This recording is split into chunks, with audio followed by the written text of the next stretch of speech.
Yeah, I mean, first of all, just, shout out to you for reaching out. You know what I'm saying? A lot of people don't, reach out or, just have conversation, because that's where everything starts, just to have conversation and grow. And I'm stern, but I try not to be condemning, but I do try to condemn unrighteousness. Exactly. And even if it is, it's more like, I feel what I'm hearing you say is you instill conviction, and not as a personal put down, but the conviction is you reveal the unrighteousness and allow the person to deal with the conviction that's there and make it. And I'm sure you'll be adamant with it. Yep. It behavior. It's more the behavior in the person. I mean, individuals, we all got different situations in life, things that happen in our life that actually dictate, some of the things that we do, or just more so how we think, in those different experiences. So we do have to be mindful of that. But yet, there's certain things that we know we should be doing, and it's like we got to be striving, at least striving for that. We all come up short. We all, think in terms of behavior overall, as it says, in the nostrils of God. But, what are we doing personally in pursuit, as I like to say. So, but again, it's you, brother, and anything that that God blessed me to be able to share and provide some insight and to grow from you in discussion, because I do grow in the discussions as well. I get insight, I get understanding that helps me grow with others, and that's why appreciate you being open to recording, and I'll send it to you when we're done, because I just find when I do have these conversations, a lot of times, like, man, I wish I'd have recorded that, because what topic, or more importantly, when somebody does have the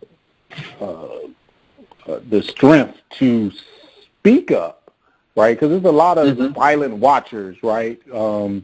For whatever situation, it's helping others, and somebody being bold enough to ask the questions that others are just silently watching, because these days, sometimes you post the wrong thing on social media, you ain't got your job or what, or whatever. Right. So it's good for others, man. So first thing I just want to ask you, and then turn it over to you, kind of what sparked, what was it that you saw or sparked, reaching out to me? In particular, I've seen different posts that you put out there and might like them or something like that, even take pictures and with the intent share them in different places, personal, private places. And it's always been the mindset from where you come from, and even the last time that we were in each other's space personally, just the aura that you brought as far as being analytical. And thank you. And so my push is now to tap into that, because I respect for you to say what you're saying is coming from a place not just regurgitating what you've heard, but I give you the respect to if you put it out there, this is something that you live in, this is something that you believe, and from outside in, I didn't want to take the perception that's out there because of something that's different, something that's not like the normal, what people are wearing or saying or doing. I knew it was beyond that I wanted to tap in, because my personal brand for me, myself, that I feel that I'm going forward with now is just a paradigm shift. I'm with a friend now, we're riding, and we often talk about what makes me think what I think, what makes me do what I do from my thoughts. Yes. That's where I am in life. Yes. As far as the paradigm shift, the last message that we talked about on Sunday was talking about, it came from the Motivation Manifesto. And as far as what motivates us, what gives us the energy to do, is it coming from freedom or is it coming from fear? And that's where I'm pushing toward now. A lot of things, job that I was doing was motivated by fears that I was taught. Yes, sir. And now that I'm understanding that there's more out there other than the fear that's going to lead me to freedom, it's drastically different from what I've been taught. It's drastically different from what I say that I believe. You know, yes, but now that once truth comes, you know, once truth comes, how we embrace truth, I don't want it to be warped. I have children now that are 20 and 20, 20 and 23, and I want to be a solid source of truth for them to be able to explain what I consider truth. And for you to open my eyes up, some of the posts that you've had on Facebook, to open my eyes up, conversations I've had in the past, that your posts are edifying with literature that can be read and videos that can be viewed. Even some of the books that you have, I have those books myself. Okay. But it's partial. You understand? It's partial as far as my understanding, to the point to where I'm practicing what I understand, to the point to where now I can have an in-depth wisdom. What's righteous, what's unrighteous, versus the patterns that the world are giving continuously. Does that make sense? Yes, sir. Oh, yeah. Yes, sir. Yes, sir. And my daughters are 20 and 23. I have two daughters. They're 20 and 23 as well. So that's yeah, and their conversations are changing. Their conversations are evolving. And it's putting the questions that they have. If all I could give them is religious or traditional or cultural views and stuff like that, that's not going to work. Yeah, that's not flying these days. Too much information coming at them, you know, from the positive side of social media and views, that is making them raise questions and say, I don't know, you know, and the answer can't be, well, this is what the Bible said. You know what I mean? Right. Or because I'm grown, okay? yeah. You know, because, I'm grown now. Yeah, exactly. And look what God has us, to the point to where now the congregation, because worship for us is consists of Facebook. You know, we're not going to the tradition. The traditional worship has been changed. It's been done away with, to the point to where now you're not going to the place to where your seniors and the elders and all of these people that have influence on you, they don't have that same opportunity. So that's true. What are we facing? This is where I am. What do I really have? What do I really believe? What am I really made of that's connecting me to God? If watch this, I'll be 50 my next birthday. If this 49-year pattern that I've been keeping now has been changed, you know, so now what are you really? My religion has been changed. So what now is my relationship to God? What is it consisting of? Is it consisting of truth, or is it consisting of tradition? Is it righteousness or unrighteousness? And that's where I am. Right. And it even as a reminds leader. me, I had posted, this comes from the Quran, and it was a beautiful thing where it said, do you continue, basically it's paraphrasing, do you continue to accept tradition when we have brought truth to you? By saying, well, this is what our parents did, so I'm going to stick with that, you know. Like, and it's like, God, I'm appalled. How could I bring you truth and you can stick with tradition just because it was what your parents did? And that's really a time that we live in. And I'll be 52 in February. You know, so we're right the same age, children same age. Right.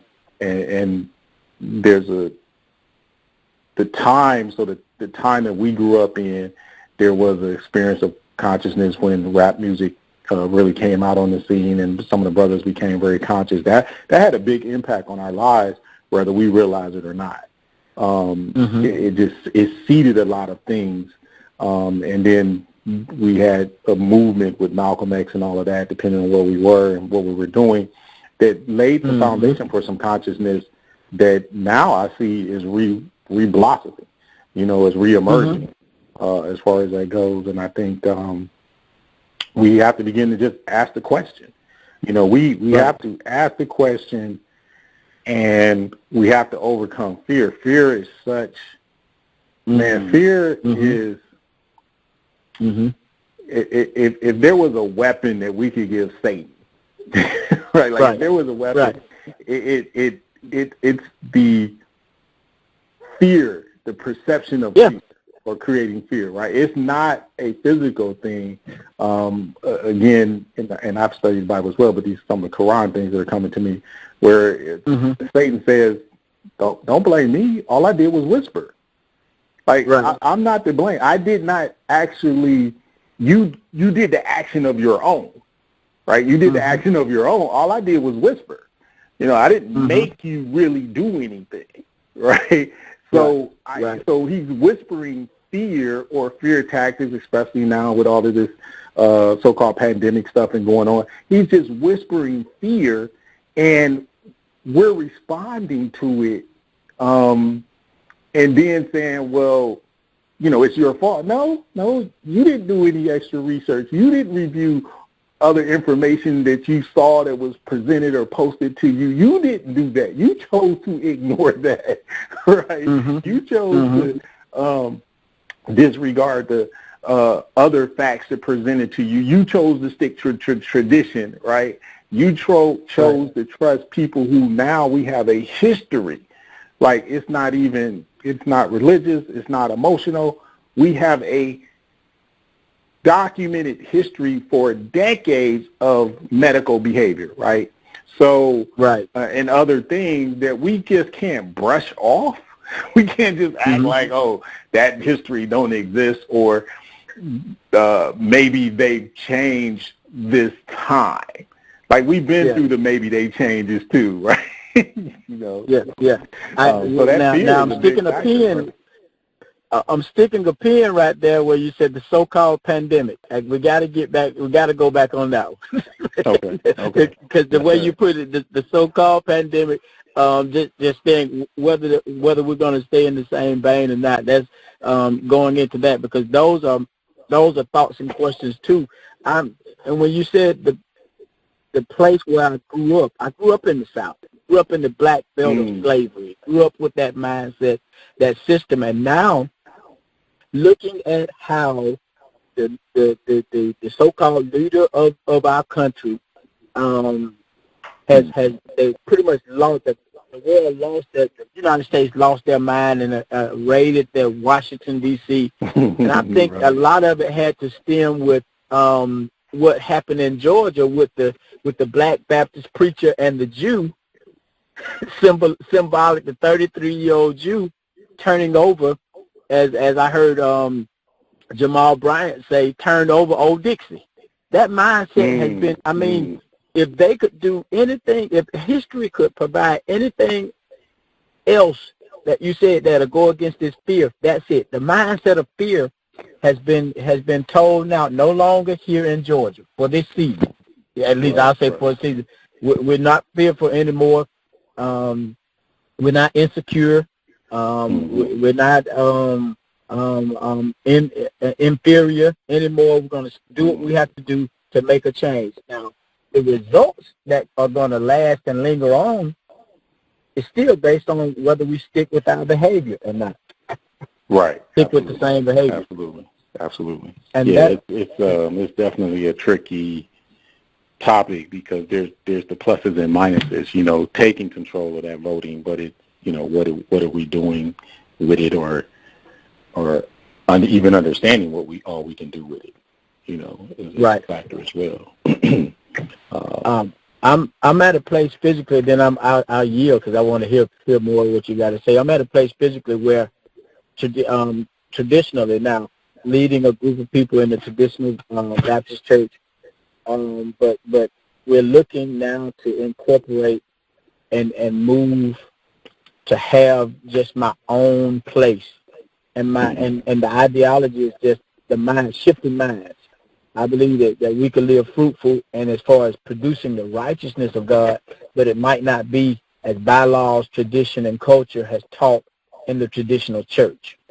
And even starting that, I don't even, it's not going to look, even resemble the planned worship, the stained glass and steeples and all that kind of stuff. I want to be in a place where people are believing that we can live according to God's word, and even if it's totally opposite of what's going on in the world. Mm-hmm. That's what I want to put in me to be able to lead or to be a part of. And well, I think, like you said, in that, it's going to be just sharing information. It's going to be standing strong in what your understanding is, whereas, if you've seen some of my posts, audience and people being against you, but standing in what you know and understand, right? And that knowledge and understanding can shift, can change, but it's not going to necessarily change. It's not going to change on emotion, right? So, right. And I think you'll find also what I find in a few times when I'm able to have conversations with youth, that younger people, that they're gravitating to things that make sense, things that add up. Right. They're gravitating to facts and history. There's still a lot of battle there from the societal systems, but I know where like churches are having a big issue with younger people. Well, it's your topic or discussion. It's what you're saying. It's how it relates. It's lacking truth, and it's just all built into faith. And faith and belief are states of unknown. They just by definition operation. You believe something to be true, or faith, as the Bible says, is the substance. It literally tells us it's the substance of things hoped for yet unseen, something like that. So that's all unknown, right? And it's okay. You need that. A baby has faith in the beginning, right? But as you mature, you become into knowledge and understanding, and knowledge is what is, or knowledge is to know. So we're not to stay in a by definition operation, even though we may use these terms, we're not to stay in a belief state. We're not to stay in a faith state. We're to move to a knowing state, right? And in knowing, you can have certainly the opportunity to do right. In faith, you could, your faith or your belief is only going to be as good as the person who is teaching you. Right. And that's the root of what you brought up of, I think what you said, based on what we've been taught, you're growing because you said something about based on, having to challenge what we've been taught and trained to believe. Trained to believe over the years. And so we have to, that's where the question has to start. Wait a minute. Who taught me? And not the parent. We're not talking about our parents, because that's where we get our information. I tell my daughters when they come telling me, well, I think this, I believe, I say, well, look, there's 3 ways you get knowledge. Somebody taught you, you experienced it, or it was revealed. So which one are you referring to? Right? Which one are you referring to? Because if not, if you don't know that, then the TV could have taught you, right? Right. Did you experience? So if you didn't experience, then God didn't reveal it to you, then somebody taught it to you. Right. Some man or woman taught it to you, or some whatever. So we have to ask, just by asking that question, we allow ourselves to open up and go into, and then we have to be willing to go into the root. And what my experience has been is with the things that I've studied, and I, as I told you, I grew up Baptist. I went to church. Well, my mother said, y'all either got to go to church or Sunday school. Well, church was long. Sunday school was short, right? Yeah. But it was amazing how God worked, because Sunday school was where you were actually getting more of a lesson. And so later in my life, that really was a great value to me without me knowing, because you were in those lessons and things like that. So I grew up Baptist. I go to college. I take a Black Studies class, just to give you some background on how I got there. I take a Black Studies class, and that was the beginning of my awakening of like, whoa, who am I? From there, I studied ancient African history. I got exposed to the Nation of Islam. I never actively joined as a formal registered member, but I began to study the teachings of Elijah and just various things. I mean, I've got a Mormon's book in here that I read a little bit of. You know, it was just about the pursuit of truth and the pursuit of truth of God, as far as that goes. And so we have to get to the root and uproot the bad roots and actually replant good roots. Right. And that's a work. That's a commitment, because when you do that, all the other bad roots, let's just say you're in a garden and you pull one weed up, all the rest of the weeds is still sitting there. Yep. And so you pull up one bad weed, you put a flower in there, it ain't did nothing to the rest of the weeds, right? And so you will feel a sense of alone. Brother was commenting on the post today. I said, but when you walk in pursuit of righteousness, you're never alone. When we really understand the backing of God, Allah, if you will, we're never alone. And so I was made a certain way. Like, I was made to be firm and stand. So I have that character. Had it all my life, right? So the way I am is what you see, and I'm not swayed easily by somebody's emotion. So I have that character, and it helps me to help others in that respective lane.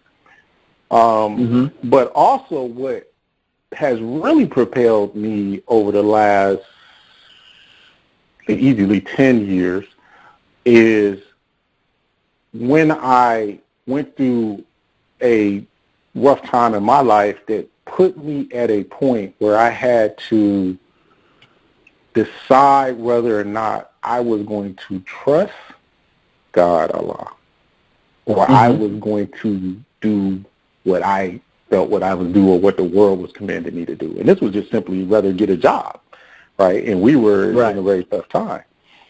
And I've been an entrepreneur all my life, never worked corporate America, and I made a decision. I just was going to have to tough it out. And it was tough, and it was really tough. But that was a moment that really shaped my, as we evolved from that to greater things, it shaped what they call the faith of a mustard seed, is like I like to say. It really put me in the faith of the mustard seed and gave me the understanding of that, and it evolved. And so, wrapping up that point, we have to understand that when we go and uproot this false and wicked teaching that we have at its root level, not only will we find ourselves alone or a sense of feeling alone from the majority of the world, we have to understand that God has told us through all of the various scriptures that if you do right, I'm backing you up. Right. So we have to know that, A, we're not alone, no matter how we feel that to the rest of the world, and we have to just keep going and going in that pursuit and not bending from the pressures of man or the world, because God is telling us his backers. And I close on this point. God, you can't tell me that you can't tell me to do all these righteous things and then don't back me up. Don't support me, right? And that doesn't necessarily mean how we feel, but it don't back me up, because if that's the case, brother, we should just all go do whatever we want to do, right? Like, there's no point in anybody doing anything right if God is the supreme power in being isn't going to cover for us when we prove ourselves worthy. And so I say that to say, as you pursue and doing what you're doing, and you know that that's where God is directing you, you may have some sense of alone and feeling that, but you stay on that point and you continue to go and grow and prove to Allah, because it says we will be tested and tried, that I am with you, I am worthy. And then you will see that black and back us up, because it's the natural order thing. Basically, so to speak, God has to do that, or there's no point in you telling us to be righteous. There's no point in you telling us to move away from this behavior. There's no point in you telling us to come out of America and her ways. You know, is to come out of America, or it says come out of Babylon, referring to America. Come out of her, my people. Be not partakers of her sins, receive not of her plagues. And when I read that and I comprehend that, it says to me, it's saying, if you come out of her, you won't partake in her sins, and you won't receive the plague. That's a slight different take on it, because a lot of people say come out of her and be not partakers of her, but it's saying to you, the individual, if you come out of her ways, then you will be in a position to remove yourself from the plagues. And so while a lot of people are suffering in this pandemic, personally, my situation has been the greatest yet. Right. You know, so, financially, right. So it just spiritually how I feel and all of that. You know, I have it has worked to my advantage greatly. Right. So you know, like so much to the point, and I hate to say this, I'm not trying to offend anybody, but it's like if we could do 2020 over, I'd be the first one signing up. I got you. Because of what God blessed, what Allah blessed me. You know what I'm saying? What that blessing was far greater than whatever restrictions or things or whatever occurred, because that empowerment was there. And that, to me, was just an example of how God blesses those and righteous, whatever. And some people still can be righteous and have their trial, but I'm just, you know, trying to make the point of being blessed and being in pursuit of righteousness and not being swayed by opposing forces. You know? That's awesome. And moving with that, in that same breath, again, just going back to the supposedly pandemic. The early end of March, was diagnosed with corona. Experienced symptoms that they put out there and went to the emergency room, was admitted into the hospital. Underlying conditions, having too much sugar in, you know, with the diabetes and all that stuff was a part of it. 4 days later, got out and again tested, except that setback there of the physical sickness on the body. Best year, best life ever, you know. And, knowing hindsight 2020, you know, that okay, after that month of recouping, getting ourselves through that hurdle, that the rest of the year would put me in the place that I am today. Certainly, no questions asked. I agree with you. We would do it again. But what I'm learning now of being put into the place of people that have been sitting in the mindset of America.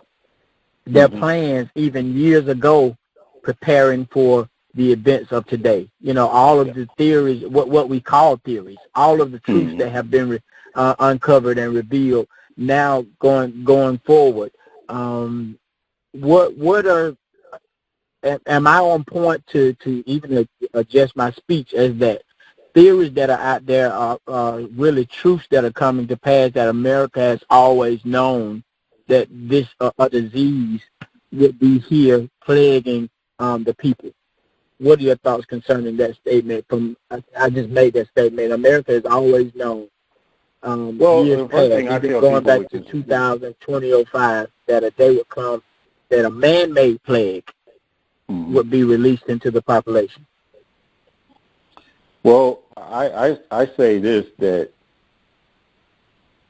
it's not a conspiracy theory if it's true. That's the first thing. Okay. Right? So okay. It's like gotcha. Yeah. Watch your thoughts, people, because they're telling conspiracy theory as if it's false, but it's not a conspiracy theory if it's true. Matter of fact, it's not actually a theory by definition if it's true. So that's the first thing. And Bill, and then we have Bill will kill Gates. He was going around for years talking about, there could be a plague. Like there could be, like the current president could experience, so he was literally saying this, right? And it's a documented fact that his foundation, all of his money has contributed to vaccine protocols, creations, whatever like that. It's a fact that Dr. Frankenstein Fauci, as I affectionately refer to him, has an institution in which the Bill Gates Will Kill Foundation funded. So this is, while some of the things that people could have put out there are inaccurate, or they guessed on something could very well be true, could very well be inaccurate, there is truth in there. And so what we make the error of is just disregarding alternative information, and then because we've been breaded, was having a discussion with a sister on this in one post, we've been breaded, all of us have been breaded to trust mass media. So if it keeps, saying it, like if they keep saying, well, there's no election fraud, there is a pandemic, or whatever, they keep saying it, then it supposedly is be true, because why would these people lie? Okay. Why would they lie? Why would they be trying to like Dr. Frances Cress Welsing? When I studied her, she was really a icing on the cake of, if you haven't studied the ISIS papers that she wrote, she was really icing on the cake of me understanding why the behavior of the elite wicked white supremacists, right? For genetic survival. And so, but she said something in that, she said that we as black people, because we have no fear, no sense, no idea, thought of genetically being annihilated, we can't even think that somebody else would be, because it has never been part of our thought process, and it would never be part of our thought process, right? So, so when it's brought up that some other group or people or extremists of that group would be, it's hard for us to even contemplate that. And so when somebody says something like that, it's like, y'all tripping. I don't believe that, a matter of fact, I think I saw somebody post something with a rapper that said, I don't believe Bill Will Kill Gates is trying to kill me. This is a Black Brothers rapper. I don't believe it. But he's financing the state of unknown. You said unbelief is a state of unknown. Don't, and as our foreparents, grandparents would say, don't know any better. Right. As far as it's okay. And then we just, I heard Farrakhan say something. I've heard him say a lot of things, but one of the things he said, we have to deal wisely when we're dealing with these institutions, right? So the language we use, how we use it. So you'll see a lot of times where I'm saying something that might put it out as a question, right? Because you have to be strategic and wise in doing it, right? We've always used slang terminology in the black community, which was rooted in how we communicated outside of white people doing enslavement to know exactly what we were saying. So that's where the root of that comes from, right? Nobody talks encoded language as a natural norm, right? So that was rooted in us being able to find ways to communicate without exposing to slavery. So you'll see me saying things like loan or whatever to try to get away from some of the bots that they have with stuff. So I think, yes, we need to discuss it. We need to present it out there as we know and understand it, and that it's alternate information from the mainstream for people to consider. And you take that information because you can no more, so to speak, take some alternate information as a wholesale truth than you can the mass media. And when you have these, when you get these different opposing views and thoughts, that is what is going to allow you to do mathematics to determine what the truth is. But when you only have one vein or lane of thought and information coming to you from a source that has proven that it is wicked and against you and will lie. But, you know, and they mix truth with falsehood to lure us in, right? It doesn't work to say, hey, bro, you know, I'm wicked, I'm Satan, I'm the devil, come on, let's go hang out. Nobody does that. So he's got to come in, as it says, as an angel of light, right? He's got to come as a wolf in sheep's clothing, or you ain't even going to even remotely go in. So we've got to be exposing ourselves to different thoughts and information and then sharing that. And then I think we have to, one of the hardest things in discussions I've had with people is, I said, according to my assessment, a lot of people are going to die. They don't like to hear that, but from what I've seen in Scripture, a lot of people don't die. Which means that we have to be careful not to get too caught up in thinking that we're going to rescue everybody, so to speak. Right. Because from what I see and understand, A, that's not going to happen. If you go on a spiritual, deeper level, some people have come back to be the examples. So we needed, unfortunately, or fortunately, a Tuskegee example in order to know what to not do today. Right? You got to have, that's an experience teaching, right? That's not so much a revelation. I mean, there could have been a revelation. I think Elijah was like, don't take vaccine. But that certainly is an experience teaching, right? Like, you can't argue with me about what happened in Tuskegee and that the only reason they pulled the plug on it was because they got exposed. It wasn't because they had some revelation of consciousness to do good. Right. So we're not going to rescue the whole group, no matter how we want. And the truth of the matter is, brother, is that the idea has to die. And those of us who want to linger and hold on to the ideal rooted in wickedness, history, prophecy, whatever people want to say, says you go with that idea.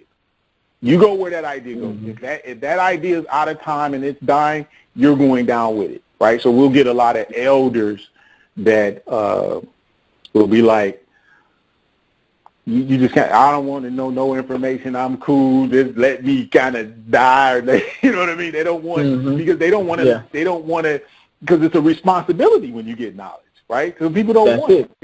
Especially when it turns to self-accountability, right? If there's a responsibility, you get that knowledge, you got to make a decision in self, like you said. You got to first. Revelation has responsibility. And people don't want that. This is why they don't want to do it. They don't want that responsibility, and then they choose to reject it, which may be a better way of saying it, and then, well, how's it going to affect my job? You know, how's it going to affect my friends? Right? Personally, that's where I am. Yeah. Mm-hmm. But turn into the Bible. Where's it somewhere in there where Jesus says, everybody got to go if you rolling with me. Mama, daddy, sister, brother, friend, everybody's got to go.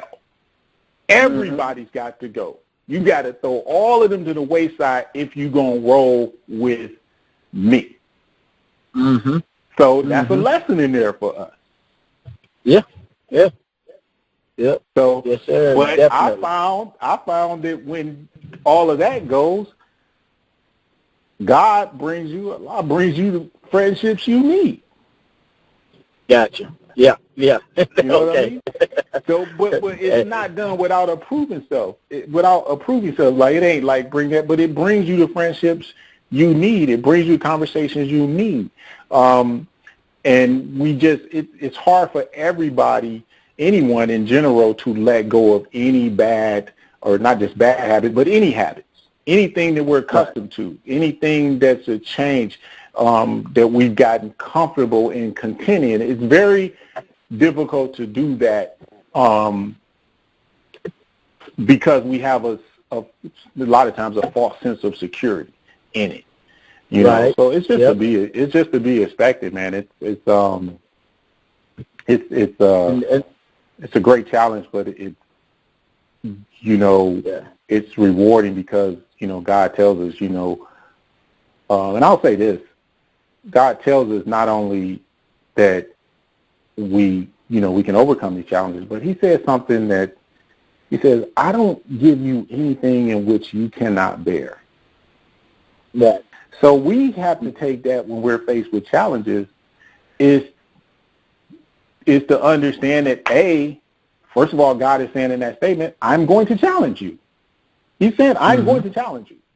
But then it's saying, no matter, we got to then have a mindset to understand, okay, you are challenging me, but no matter what this challenge is, I can't punk out because you have told me I can persevere. You can tell me this, no matter how bad it feels or whatever, we've got to constantly remind ourselves that I am not, it's like a parent challenge you or whatever. I am not being challenged for my destruction. I'm being challenged for my edification.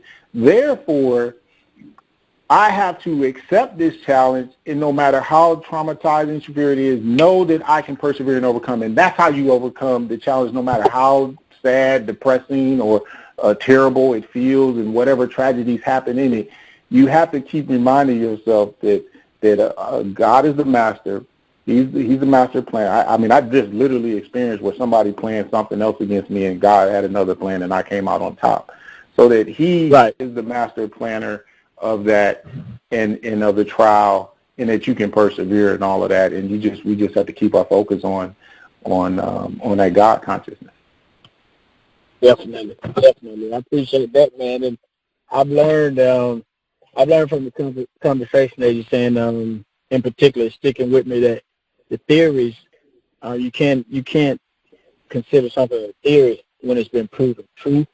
In fact, that was helpful as far as blowing away a lot of the questions that were there. And that was just left up to me to continue to seek the knowledge, to bring it to understanding through trusting and trying the knowledge. To be there, even experiencing the challenges that's going to come to know what's of God. It's a lot of things that I've said that you rehearsed again on today, giving confirmation that and the last thing, one in particular, as far as once you get to that point, God will bring you into the place where friendships or to the point to build you, to continue in the building process. The personal place of being there with people that don't want to take the knowledge, the responsibility that comes with the revelation.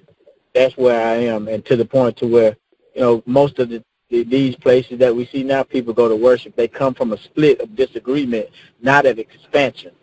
And I don't want to. I don't want to be a part of that, not expanding the mindset, the righteous mindset. I don't want to be a part of that. So, we're in the right place. And I appreciate it. What was the one point you said?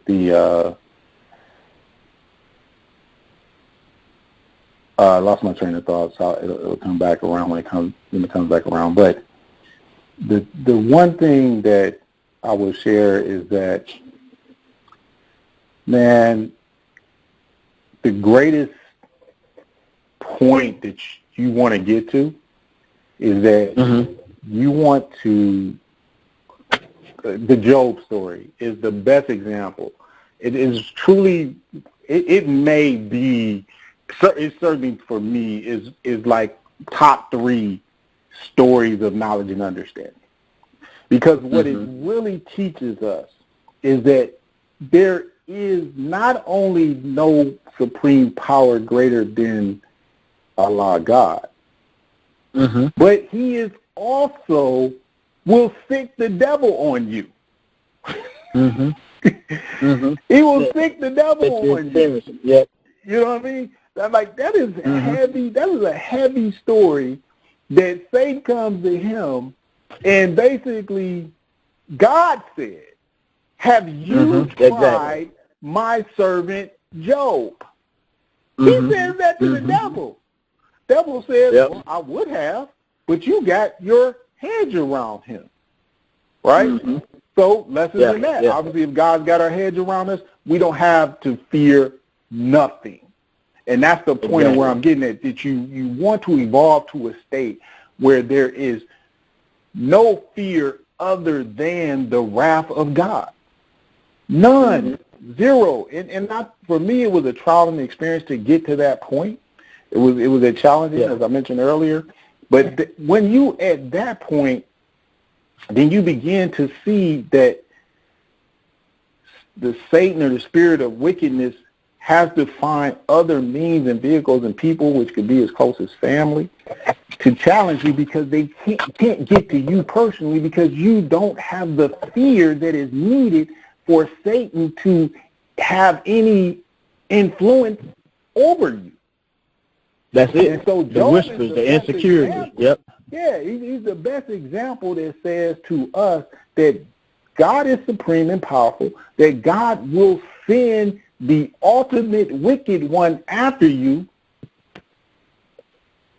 pull his but can't head overtake from you to try you, and then will to prove that he is more powerful, because that's basically what it was said in Satan. He was like, Satan was like, well, I could get him. Satan was like, I can get him. Move your hedge. I can get him. He said, I can move the hedge, okay, but you can't touch him. He said, well, I could have got him, but you didn't let me touch him. He said, okay, I'll let you touch him. And he still couldn't break him. And even Job kind of got to he got at the very end, he got to a point where his friend and all his friends, and part of the story is where all his friends and his wife, all his family was just like, man, you need to let God go. You done lost your riches. You done lost absolutely everything. You got disease. And you sitting, maybe you should just let him go. So all of the surroundings and everything for people close to him to a part were coming at him. And when he just had the inkling of a possible thought to do it, God comes and says, I don't know if it's in the Bible part or the Quran part, he says, Job, remember that who has the power to call the gnat and make it come? Two parts in that. Who has the power to call the gnat, number one? Because I can call you, but then make it come. Man, so that teaching, that information, as you're doing what you're doing, will not only help you to be able to understand your challenges, help you to understand to be on your point of what you're doing, but that is a root teaching that we need in our community and our people to understand who is supreme in power. And when we get that, that is actually the greatest fear of the enemy next to us uniting, because they removed God from us. They removed the God consciousness from us, which was the root of your question about truth of Christianity. They removed that, gave us their version and understanding of God in order to rule and influence us. Yep. That's what we're doing. So They don't want us to get that God consciousness back. They need. I was telling somebody else, man, when did we get non-nigga training? After they made it, because we didn't come over here as niggas. We what niggas coming over here. We were not people dead in the head to a knowledge of self. We created monument spirits and all the things. I went over there and was blessed to be able to see that. They made us into niggas. Supposedly we got free. That's emancipation. That's another story. But when did we ever go through non-nigga training? Right. Like, it literally needs to be said that blunt. I'm not saying nigga to be saying nigga. I'm saying because that they made us into niggas. We transitioned nigga into Negro with a capital N, into color, into black, which is a bit of a difference. But we transitioned all these things to African American, trying to find out who we are because we never got non-nigga training. And so we still literally sit today in a situation of still being nigga, which is why we go around and you see us in adopting that because we adopt what the enslaver did to us. We say my nigga, we say my B. And and it's just normal. We like, but it's a term of endearment for us. And it was a term of endearment for them too. Exactly. You know, but that's the power, bro, that in transition is ultimately is researching and trying to find the truth of history and God, and it's out there. I'll tell you one of the best books to get is by Dr. Wesley Muhammad, and he does he's a member of the nation, but he's also, what I like to do is get beyond the religiosity and get into the documented actual facts. So this is where any video, anything he got is worth reviewing from the standpoint of his research is phenomenal. Some of the best out there. He has a book, one of his original early books is called The Book of God. And I wrote down those books on your slide. That is all the ones that you had lined up. I think everybody needs, because to me, the root issue is our lack of knowledge and understanding of God. And we have to, as I was saying earlier, we have to uproot that,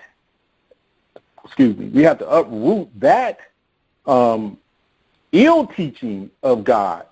We have to uproot it and put new seeds, new things into the soil that are going to guide us to the truth of God. So whether or not someone wants to take all of the information he presented as truth and accurate, that's not the issue. What it is that you have a study of root teaching and history of God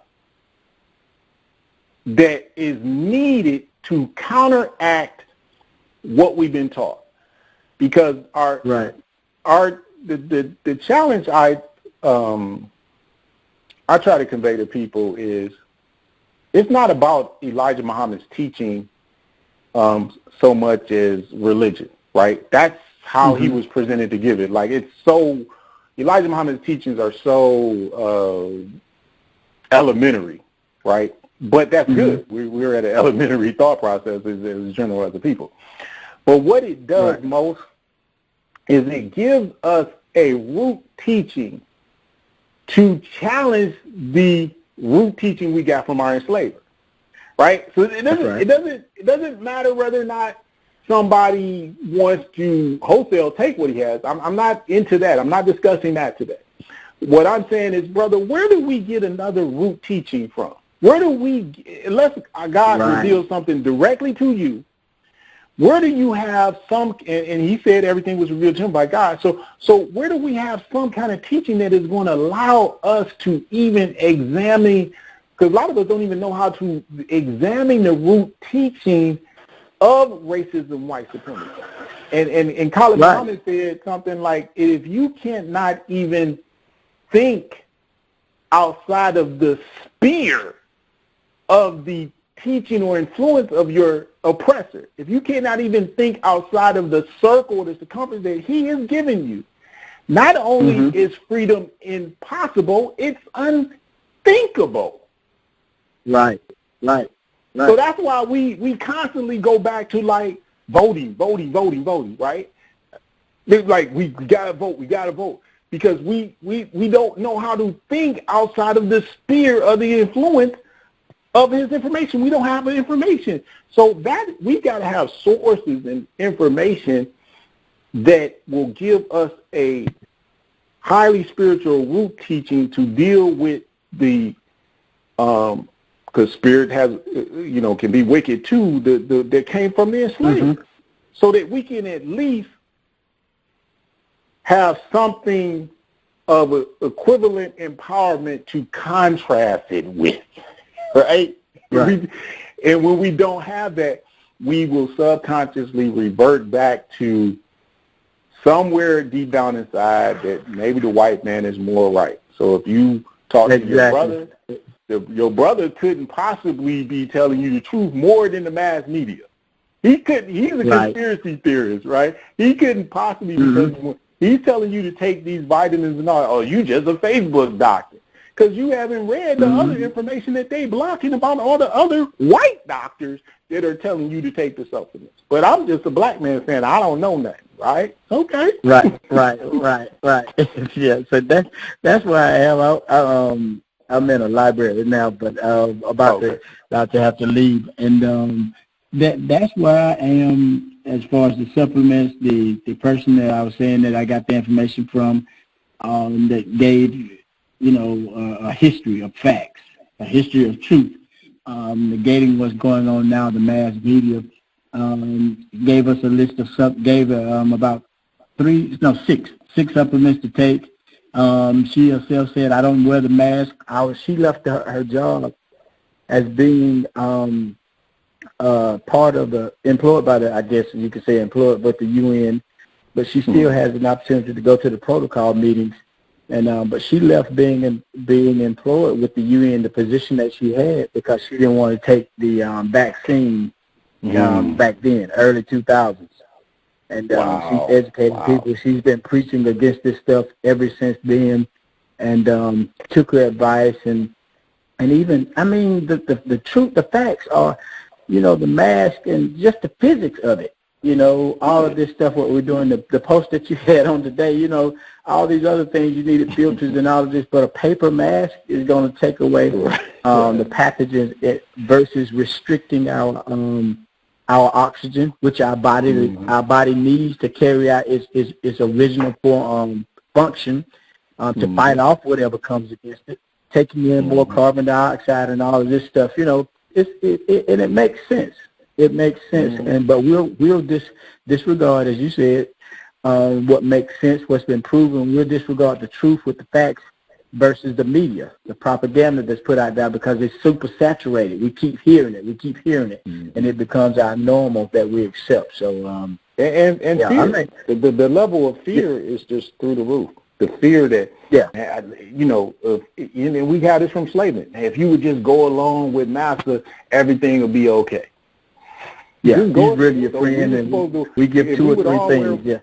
If we would all just wear masks for 2 weeks, the virus would just kind of really go down. Well, that didn't happen. So how long are we going to keep believing this guy? Here's your 600 reasons to stay with me. I'm gonna give you 600 reasons that you can stay. But I'm excited, man. I'm thankful that I went with what Spirit gave me to reach out, just to get the conversation and the dialogue going. I feel that I'm in a better place. It's been edified what I've been going through recently, and approaching. I've even had conversations with my children, letting them know you're gonna sense a shift. You're gonna sense and see a shift. And I the best way that they could understand it was, I'm getting to be 50 now. My next birthday I'll be 50, and that's that monumental age that we've been painted. But I think we're in the right place. It's going to be some. And it's interesting that you said Job, because I've seen some relationships that are dear, that possibly going to stand a cut unless they change. Right. It was, they're going to have to be cut off unless they decide to go with the mindset and the lifestyle, the change that's needed. We're in a day and time now, man, that I'm seeing so evident that our women have been trained and taught a certain way, and they've been given ease and the pleasures of life that is even going to be tougher for them to change versus the men who toted the lows and toted the blunts of the sticks.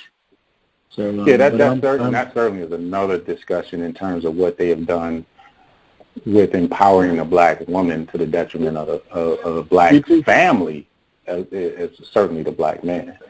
Right. Mm-hmm. That is certainly something we can talk about.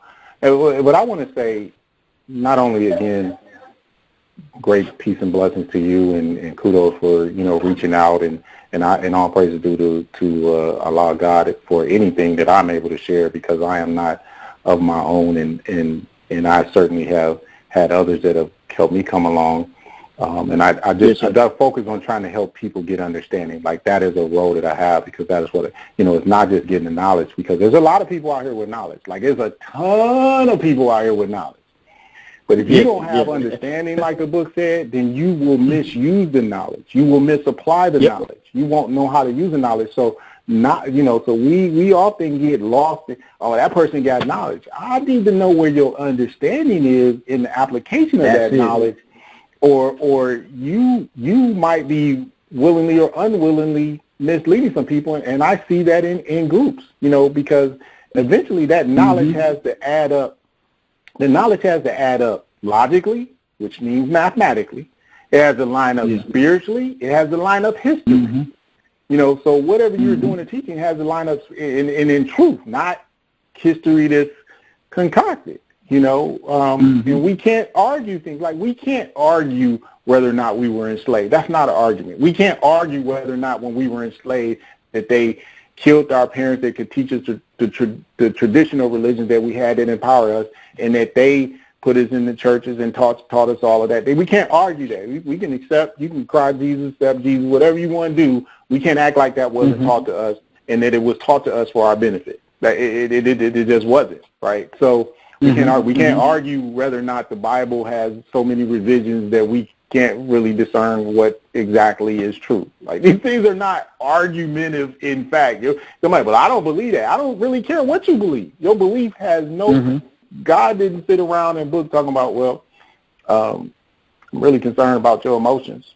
If that was the case, the story of Moses and the wise men, why you kill that boy? I understand that boy is going to grow up to be wicked. You thinking about it as being a little boy, right? So we have to be true, and I want to say this, especially as a pastor and a person that, coming from the Bible background and the Bible Belt. Jesus was trying to, he's supposed to have had disciples around him. And the root word of disciple is discipline. And so it says in there, it says, people will read that verse, and it says, you shall know the truth, and the truth shall set you free. But go back and read the prior verse. The prior verse says, and I'm not looking at it, but it basically says that if you follow my word or my teaching, then you shall know the truth. And the truth shall set you free. So it's not just knowing the truth, it's the disciplined behavior in combination with the knowledge of truth that sets you free. The prior verse is most important, because when you say following my word, my teaching, Jesus was all about disciplined behavior into the oneness of God. That's what Christ means, to crystallize into the oneness of God. That's what it means in one aspect, where you become, or Jesus is the example of becoming one with God. So that teaching is to give us a discipline to do that along with the knowledge. And so we have to have the knowledge, and then when you change, you have to have the discipline, from food to actions to behavior to communicate, all walks of life. And that is how we get empowered. Yeah. That is how we get free. That is how we actually return to our God consciousness. I think now the question that will lead me to my actions going forward and our conversations will be, where would I go? I have a book that says Christianity Before Christ, or where would I go to see historically what we have been given, and the term, as you said, the niggerized teaching of Christ versus the truth, God's intent for I'm looking for God's intent for our connection with Him. Was that given to us? I don't know if I know of any one thing one source off the top of my head, and this is something I wanted to say earlier. Sometimes we aren't going to know the truth. We aren't going to know the truth, but we're going to know the lie, right? Mm-hmm. So the first step is to know the lie, because, churches in this religion that we have in this world, in this society, is constantly teaching us, God, Jesus, whatever, right? When are y'all teaching on Satan? Ain't no teaching on Satan. Now, why is that important? If you tell me that Satan is the master of deception, that means that he can deceive you into being God if you don't know him. So it's important to understand the lie, even if you only have a belief or a faith, meaning not an absolute knowledge or understanding of what is true. But if you know the lie, that positions you not to be deceived while you figure out exactly what is the truth. Gotcha. Okay. So I'm saying that in answering your question, when you start to study the Council of Nicaea, when you where they actually put in place the rules or the concept of Jesus as the divine being and all of that, what we have essentially as Christianity teachings today. When they put edicts in place to change the Sabbath day from Saturday to Sunday. Once you begin to understand these lies, you're now uprooting the lie. So because you can kind of go get the truth, but if you haven't removed the lie, where's the truth going to really place itself, right? You don't want the truth placed on top of the lie. You want the truth to be rooted in the foundation soil so that it begins to blossom. So we've got to have it's just kind of a different way of looking at that search of the truth and saying, okay, because you're going to read some information, scholars and different things, and they're not always true, right? Like, it's truth in there. They could have did the best they had with the information they had. But we can kind of begin to focus on discerning what is the lie versus what is truth. Like, I always approached Elijah Muhammad's teaching like this. Like, I don't really know if it's true. When he was talking about UFOs, like, I hadn't seen one then. I don't know if it's true, right? But I've seen enough evidence that I can't just call him a liar, right? So whatever I don't know and understand, I'm just going to leave that right there. I'm going to leave that right there, but I'm going to, accept those things that I can see and understand to be the lie and then grow from there. And so I think in your pursuit is, because I don't know necessarily of one source that really kind of could wholly say what is that previous teaching, as much as it is as you're pursuing different sources and information, understanding what is the lie. And now that removes the lie as the root, and now you're opening up in your spiritual growth for God to bring in and help you plant the truth seed and blossom from there.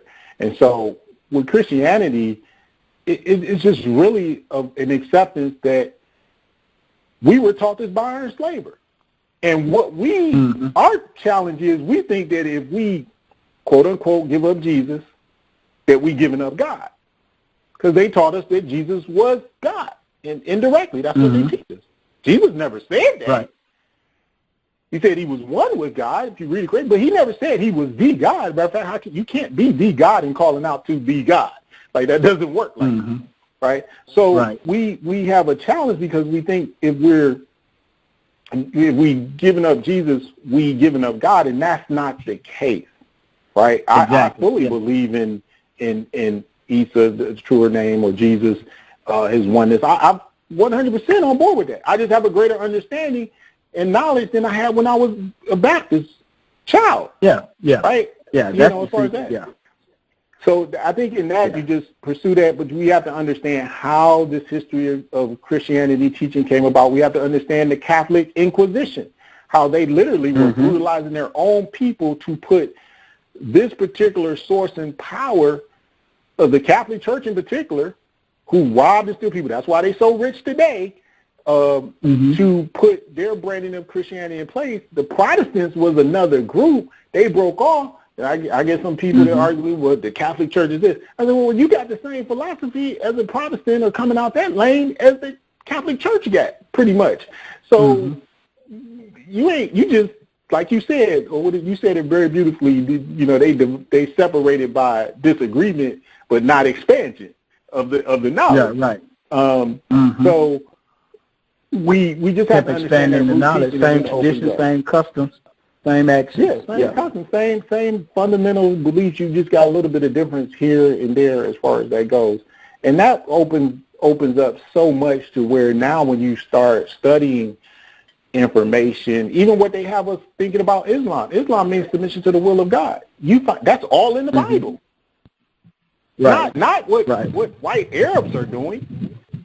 That's what they're giving. I studied the whole history on that.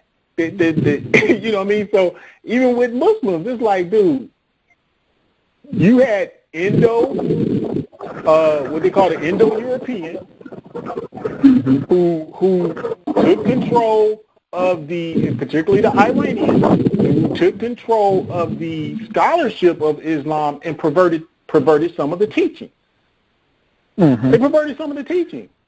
And under Prophet Muhammad, you didn't have this, the way some of them treat women. You didn't have that, right? You certainly didn't have it in ancient Egypt. So it's going to be a combination, at least for me, of all of those things that kind of guide you to the truth in the direction that God would want you to go in that. But it's a way to do that without even giving up the church concept or even the Christianity concept in truth, but it requires true and understanding. Like I could talk, that's why people see Farrakhan talk about Jesus all the time, because he has a knowledge and understanding of it, right? So you can talk about Jesus and church, but we can't present it the way the enslaver trained us and conditioned us and certified us to do it, because that is not a teaching that was done for our edification. We have to mix that knowledge and understanding with other sources and information that's going to guide us to the truth, so that now we can go into the icebox, as they say, of where our people are in Christianity, and then bring those who want to come out into an unthawing, into a resurrection, as far as Perfect example, But I appreciate it again. Thank you for your time. And thank you, bro. I got a couple I took in a seminary class, and you pointed to it, like you said, the Council of Nicaea, that early church history with the Reformation and all of that. We go back and look at that again with a better understanding, with new eyesight, now from a different perspective, and see what actually, they'll give us a certain bit of the facts, but as long as the mindset has been warped to not perceive it correctly, then they can still continue to do what they want to do. But we'll look at it. And lastly, it's a very challenging read, even when I'm reading it, because the scribes in the Bible, see, there was people in the Bible, the Pharisees were the self-righteous. That's what that literally means. And then there's the scribes. And so the scribes is what we have the mass media today. Well, they have really went back and rewrote these books and rewrote the terminology. So you'll look at a book and they'll say the ancient Hebrews. That wasn't, first of all, without me getting too deep in that wasn't a reality in terms of true terminology. Second of all, you put it in the book to make it look like Hebrew was this old thing that was said. That's new. That's new, relatively new, which could be 1,000 years or so. But that's new wording that you put in there. So it becomes a challenge with us to even sometime in looking back, because they're going to say something like Christianity started in AD 30. Well, that didn't happen because it wasn't called that. Right. Yeah. Like it was when the Council of Nicaea meet, it wasn't called Christianity. Well, Aaron was that's so they changed it. So so it's just even being so careful with understanding how they're using the words, and so we have to fight sometimes just in reading the information to battle against what they're trying to inject in our minds with the way they're using the terminology. The same way with TV. Like it's hard for me to watch a movie because I gotta dissect what they doing to the black man or the black woman in the movie. Right. I gotta dissect exactly. it entering my mind the way they want, so I can fight off some of the subliminal challenges. Of what they're trying to do. Yeah. Right. So we have to do that as well in some of the reading. But the truth is, there, God, Allah will guide you because that is what you're after.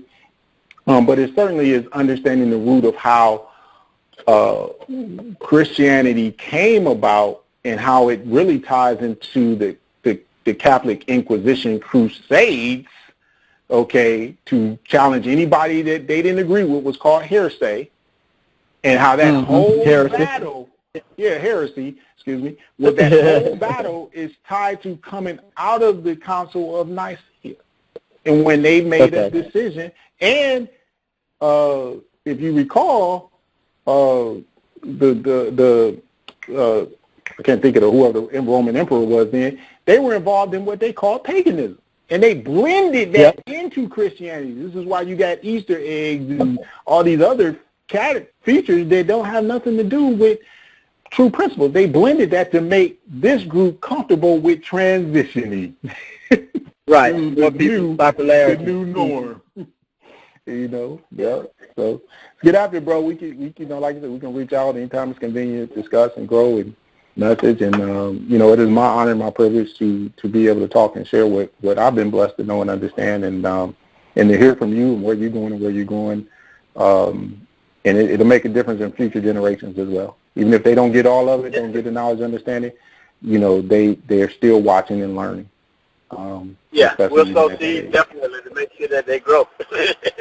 Absolutely. Yeah, we need that growth. Thank you. Again, we'll be in touch, and again, thank you for your time. Oh, thank you. All right. We'll talk, man. I appreciate it. Peace. Have a good one. Peace and blessings. Bye-bye.